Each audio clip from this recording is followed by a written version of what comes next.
لقيت المطربة والممثلة غنوة محمد علي سليمان مطرحها منذ قليل في حادث سير، وتم نقلها إلى أحد مستشفيات التجمع الخامس، إلا أنها فارقت الحياة قبل وصولها المستشفى.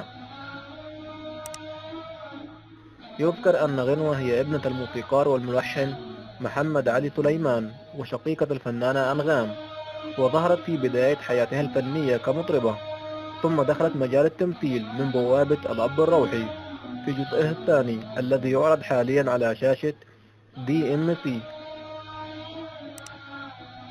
مسلسل الأب الروحي الجزء الثاني بطولة سوسن بدر وأحمد عبد العزيز ودنيا عبد العزيز ومحمود الجندي ووفاء سالم وإيهاب فهمي ومحمد عز وآخرون، من تأليف هاني سرحان وإنتاج ريمون مقار ومحمد محمود عبد العزيز، للمخرج تامر حمزة. ومن نجوم الجزء الثاني محمد رياض وعبير صبري وسيمون وحسن حسني وهادي الجيار ولطفي لبيب وحنان شوقي وجمال عبد الناصر ومحمد التاجي وإيمان أبو طالب وآخرين، من تأليف هاني سرحان وإخراج تامر حمزة.